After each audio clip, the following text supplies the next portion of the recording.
Alright guys, welcome to your 8th video, and in this video I'm going to be styling the tables and links and hopefully some classes if we have time. But let's go ahead and get started with styling the tables. Now I know what you guys are saying, you're like, whoa man, my web designer just told me that tables shouldn't be used anymore because we have divs now. Well, that's true, and the reason that they usually say that, because my web designer kept stressing that too, is because people used to lay out their entire website using tables, and this isn't the best way to do that. However, that doesn't mean you shouldn't use tables ever. Whenever you have a list of information to display, such as a list of items, tables can come really in handy. And just to prove to you guys that I'm not just talking and I want to use tables to be lazy, if you go to eBay or Amazon.com, go ahead and look at their source code. They use tables like crazy. So, like I said, while it's not the best to lay out your entire website, you can utilize them in the way that we're going to utilize them perfectly. So the first thing we want to do is we want to change the width of all tables to 100%. And that is because we want them to fit exactly inside our box.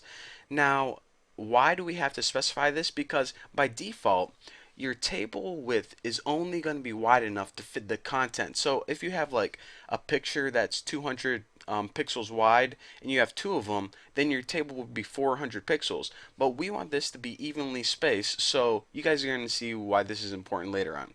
The next thing I want to do is text align center. What this is going to do is center align all the contents in your table. Now there are going to be times whenever we have like dates or something we may want it right aligned, but we can specify that later on whenever we're working strictly with the code. So there is our overall table styling. Fit the area that we put you in and center align everything. So the next is the table header, which is basically the titles for each column. So for the color for these, I'm just going to make these hexadecimal 888 888. It's a pretty cool song.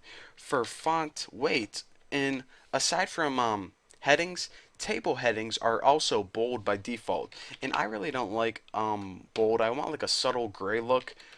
So I'm just going to go ahead and put font weight normal, and I'm also going to put text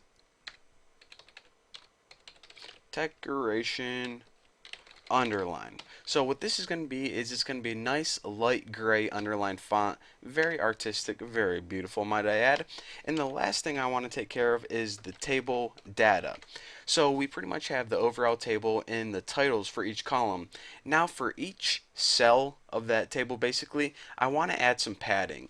Now the reason I do this is our table is not going to have a border, and whenever we put a bunch of elements in there, if we just stick them in there, they're going to be pressed up against each other and they're going to look like one big mess. So we want to give it some space around each cell.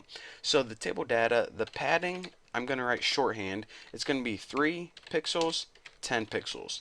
Now, whenever you pass 2 pixels into your padding, what it treats this as the top and bottom padding is 3 pixels and the left and right padding is 10 pixels. So we're going to have a little bit of space up and down and a lot of space left and right.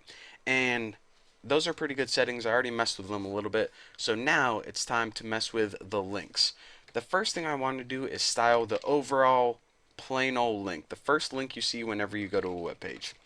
So the color by default is this. 006699, and the color of this is a nice, oh well, I'll show you guys right here. It's a nice blue like this, so not dark blue, not navy blue, but just a beautiful, delicious blue. So the next thing I want to do is I want to put text. Oh, I got the freaking hiccups. Are you kidding me? Decoration equal to none. Now by default, links have an underline. So what I want to do is, by default, my links on my webpage, I don't like underline. Not many people underline them a whole lot anymore. So by default, they are not underlined. However, when you hover over them, that's when it changes colors and underline. So I really like the style of that, and it's what some big websites are starting to do now. So another thing that I want to do is, this is the main link, pretty much the default link. I also want this to be the visited link. I don't want my links to turn purple or anything whenever you visit them because it gets really confusing and I just don't like it. So basically, a visited link and a regular link are the same exact thing. The next thing I want to do is we have two more link states that we got to take care of. What happens when you hover over a link and as you're pressing down on that link, it's called active. Now, a lot of people like to turn this orange when you're hovering over it and like red as you're pressing down, but I think that it kind of looks cheesy whenever you get a different color whenever it's active. So I like to keep the hover and the active the same. So let me go ahead and do that right now. Just like we kept the link and the visited the same, we only make one property, which is a hover. Now, whenever you hover over a link, how do you want this to be different than the normal link? First of all, we want the color to change. We want it to change from blue to nice orange color. So the color of that orange is CC6600. And aside from that, we also want to change the text decoration. Let me just go ahead and steal this to underline. So again, let me stress that one more time. Whenever you hover over a link, it's going to turn orange and you're going to get a nice underline.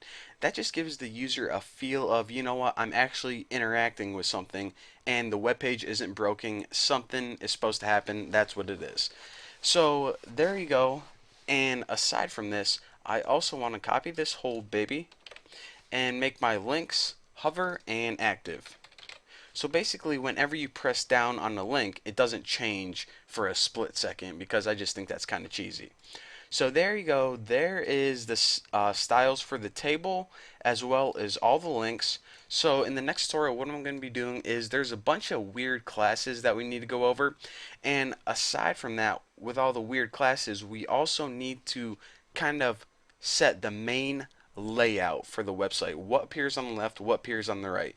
So there's going to be a few more videos on CSS, and I promise you guys we'll get into the good coding programming stuff soon. But for now, thank you guys for watching, and I'll see you next video.